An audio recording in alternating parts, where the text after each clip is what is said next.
una mujer con carácter. Pero primero debiste pensar antes de actuar. Verás, mi padre y el dueño de la escuela son muy buenos amigos. ¿Qué piensas ahora? ¿No crees que estás en aprietos? Dijo el matón 2, mostrando su teléfono con arrogancia mientras sus cómplices se acercaban. Rompió con mi rugido. La imagen de esos matones acosando a la madre y a su hijo me hirvió la sangre. Sin pensarlo dos veces, me lancé contra el cabecilla, mi puño impactó en su mandíbula con la fuerza de un ariete, un crujido seco resonando en el aire. El tipo salió disparado, su cuerpo azotando el suelo con una brutalidad que le robó el aliento, sus ojos desorbitados por el impacto. Nadie toca a una mujer indefensa. Grité, mi voz resonando con furia.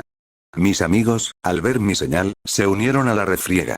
Kazushi, con una agilidad sorprendente, esquivó el ataque de uno de los matones y lo golpeó en la nuca con una precisión letal. El matón se desplomó como un títere al que le cortan los hilos, su cuerpo inerte antes de que sus rodillas tocaran el suelo, la conciencia extinguida en un instante.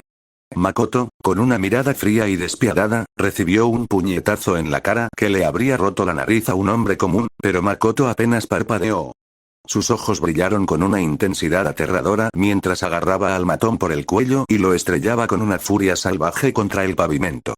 El asfalto se astilló y se hundió bajo el impacto brutal, y el matón soltó un alarido ahogado, su cuerpo convulsionando mientras el aire le abandonaba los pulmones.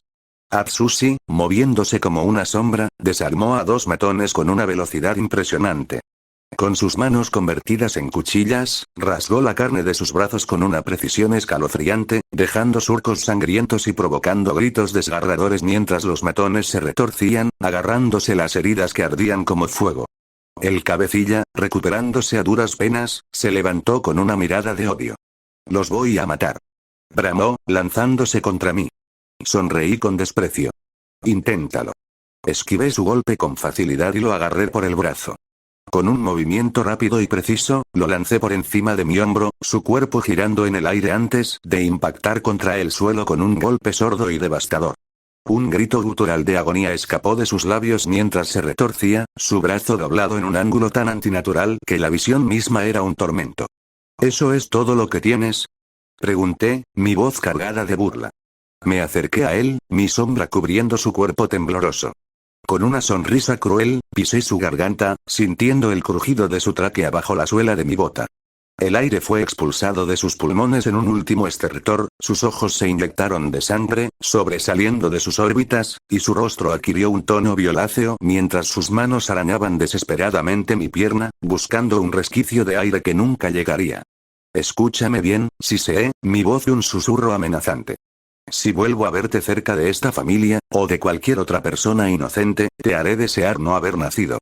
Con una patada seca y contundente a la sien, su cabeza rebotó contra el suelo con un chasquido espantoso, y su cuerpo se desplomó, inerte, como un fardo de carne sin vida. Mis amigos y yo registramos a los matones, quitándoles sus billeteras y teléfonos. No se merecen nada, dije, mi voz fría y despiadada. La madre y el hijo, observando la escena con horror y gratitud, se abrazaron con fuerza. Sabían que habíamos hecho algo terrible, pero también sabían que habíamos hecho lo correcto. Me acerqué a Takuya, la madre y el hijo. ¿Están bien? ¿Necesitan algo?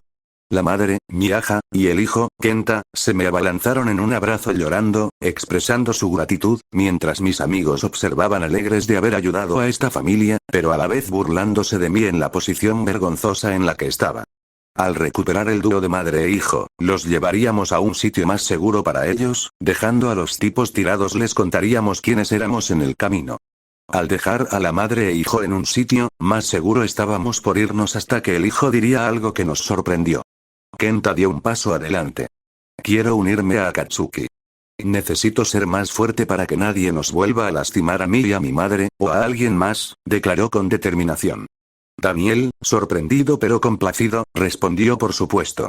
Te entrenaremos. Miaja dudó, preocupada por la idea de que su hijo se uniera a una pandilla. Sin embargo, Kenta, junto con Daniel y los demás miembros de Akatsuki, la convencieron.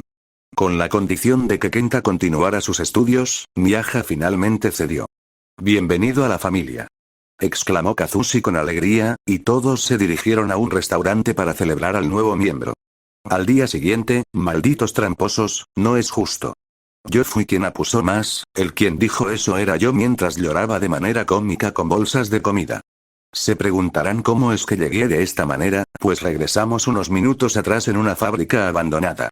En el patio de esta se podía ver a un chico de más o menos 12 años que corría alrededor del patio mientras arrastraba una lavadora amarrada en su cintura. Era Kenta y era observado por mí y los demás. Ha progresado desde la mañana, lleva así y eso que antes no podía ni mover esa lavadora. Tiene mucho talento, dije mientras los demás asentían, pero de la nada nuestros estómagos gruñirían de hambre. De la nada, como que ya hace hambre. ¿No creen? ¿Quién va por los refrescos y la comida? Las miradas se cruzaron entre nosotros.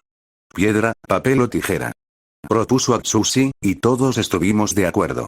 Las manos volaron en el aire, y tras varias rondas de risas y trampas a medias, la suerte se decidió. Daniel, con una expresión de resignación cómica, fue el perdedor. ¡Maldición!, exclamé, mientras los otros estallábamos en carcajadas. No es justo, ustedes hacen trampa. Pero ya era tarde, y con un suspiro, me fui a cumplir su penitencia. Fin de flashback. Malditos tramposos, no es justo. Yo fui quien apostó más, el quien dijo eso era yo mientras lloraba de manera cómica aún con las bolsas de comida.